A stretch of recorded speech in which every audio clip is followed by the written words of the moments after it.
of China. And we're looking at the two masters who really did shape the Chinese mindset almost entirely for, now more than 2,000 years, they still identify with these two characters.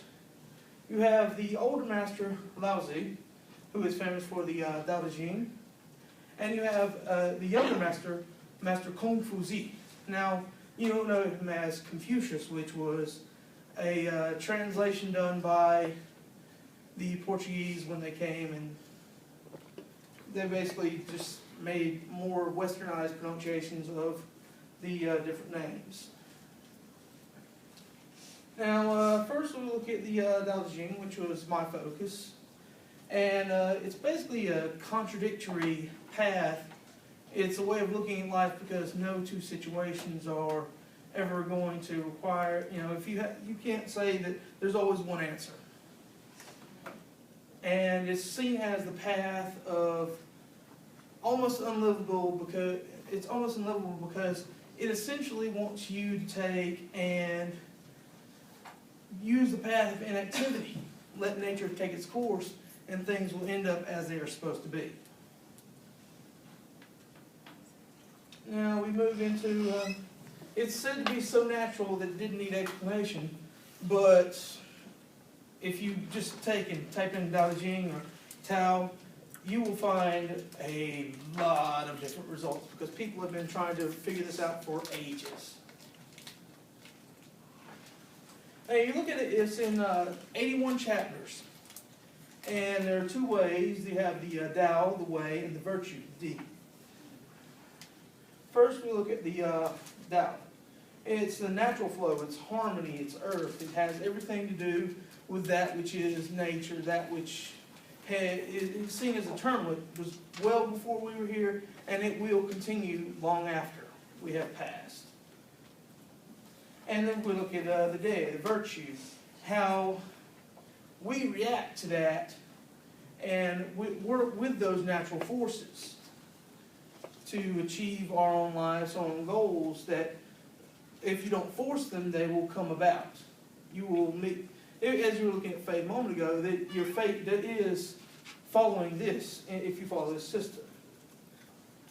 Now we'll look at Confucius, the other side of the coin. Basically, they were both masters. Confucius was younger, and he did initiate a lot of debates between the two, because Confucius, instead of focusing on the whole of everything and inaction, he was much more focused on humanity. He was focused on following the rituals of life, and how if everyone acts as a good person, acts harmonious, then society as a whole will get along. And it will be, as it says, it's efficient. Because if everyone's working together, you can avoid the conflicts, you can avoid that, have a good, harmonious life, and it would eventually eliminate problems if people would follow these. Now, I want to look at a snippet from a movie that a few years old, and it basically shows, this is Confucius.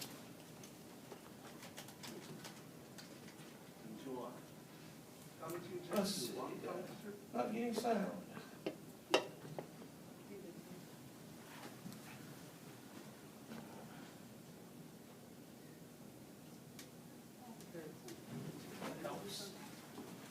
Some sound.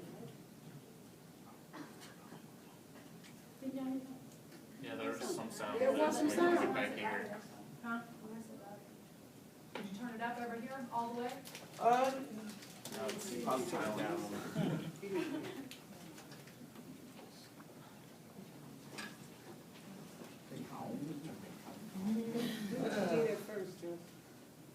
Technical issue.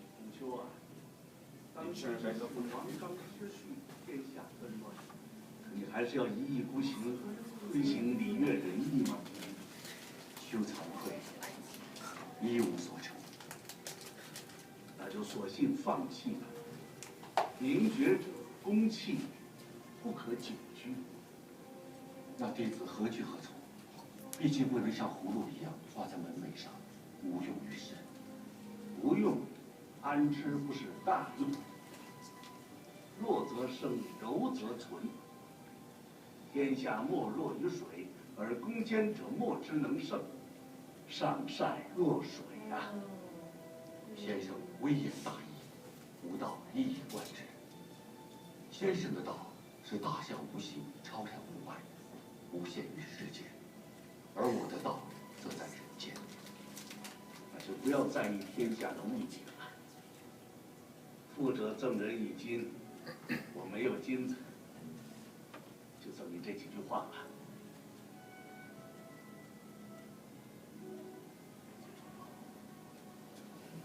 And of course, he's going back to dealing with his situation there. Okay, so as we look, you see that Confucius' ideas did work better with society, and his are more prevalent, and they are the ones that were mostly transferred. But there's always been the school of Tao, because it is just, it's something they strive to, but they do shape through a more human nature. And of course now, all of this was written in kanji, which is the Chinese written form. It's more than 3,000 years old, and it consists of thousands and thousands of characters. It's essentially said that you need to master about 3,000 to 3,500 to be able to have a normal interaction, but of course this is something they spend years to learn. And I just figured I'd show everyone a few simple kanji, and just give you a little idea, touch on where it came from. Now you look at this right here, sun. It's a mountain, and if you kind of notice, it sort of looks like a mountain, and it's actually a very famous mountain that it was designed after. You have Shuan River, which, if you look at it, looks like a river flowing. And you have Shui, which is water. And it's starting to get into slightly more complex kanji, but it's still a very early learned kanji, because it is pretty important. You can't do anything without water. And you have Rin for person, which, if you look, it kind of looks like a person standing.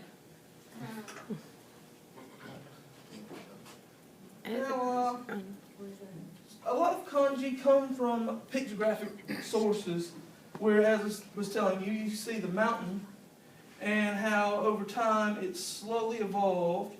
And you have fire, tree, gold, which you might not get that, but it's gold being mined out from under the ground. You have growing, as emphasized by the plant, and this one right here is gate. And it's actually a root, because when you start adding radicals to the kanji, it can change the meaning, amplify it, and make it mean more. Such as if you add a small kanji that looks just like that right there, one of the single little doors with that little leg on the end, in between that, it means an interval of time. And it's basically going through that time.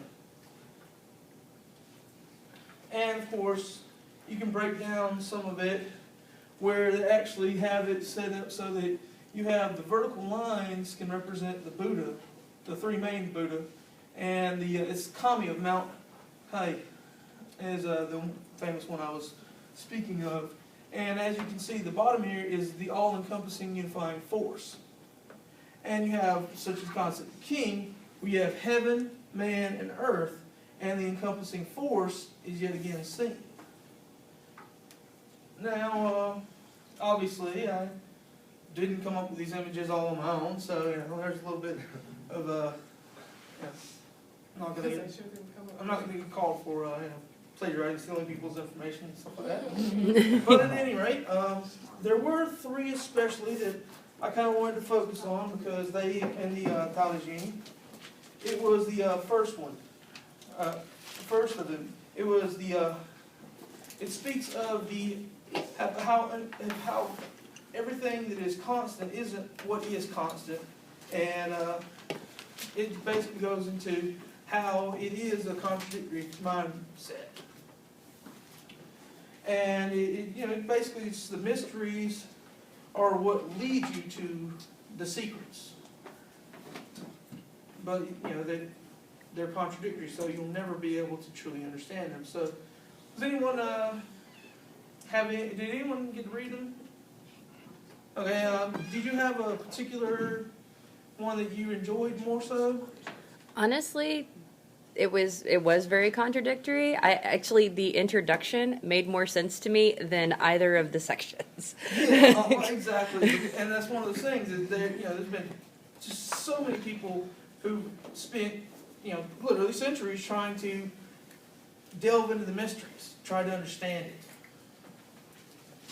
And of course, the third one deals with that I asked about as more earthly manners. And it actually has to deal with people and interactions with one another. I'm going to go ahead and read that one to you. Know the male, but keep to the role of female, and be a ravine to the empire. If you are a ravine to the empire, then the constant virtue will not desert you, and you will again return to being vague. Know the white, but keep to the role of the black, and be a model of the empire. If you are a model of the empire, then the constant virtue will not be wanting, and you will return to the infinite. Know honor, but keep to the role of disgraced, and be a valley to the empire. If you are a valley to the empire, and then the constant virtue will be sufficient.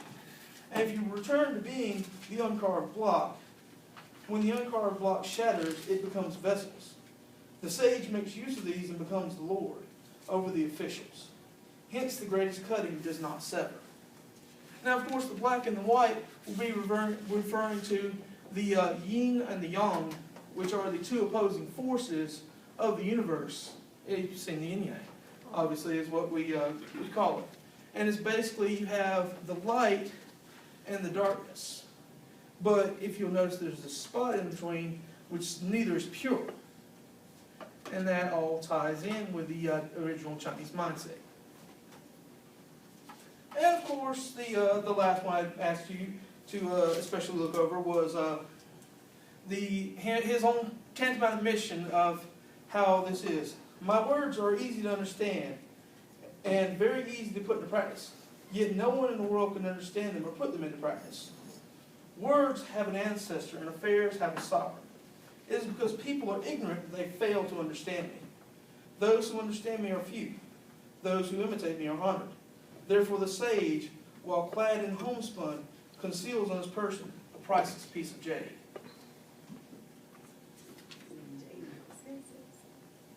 And, well, that is, yes. I thought the last part was very profound, especially where it was saying that you should be something but know something else. Mm-hmm. Because I think a lot of the times when we seek to know something, we become it, kind of automatically. So the discipline of learning something and mastering something without changing who you are is kind of, cool to me. Yeah, well, that's exactly it. He's very much speaking on, there's a different aspect of the belief in Buddhism where you don't have the desire, because desire will lead you to suffering. Because it's like expectation. Yes, exactly. It's you have to give up the desire to understand, to achieve that happiness. Anyone else have any?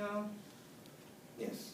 I think it's cool how that he said, like, not many other cultures say, like, do what's best for your empire, things like that, but he really emphasized on that. It's just like they all work together instead of like contradicting each other. I think that's like a really good idea. Well, it's very important, this harmony. It's it's a way of looking at the world, because if you spend all your time warring, well, obviously we've pushed our society, you can say what you want to, but if you look at all the conflict we've gone through, we've pushed ourselves back from scientific advances thinking about ways to kill one another.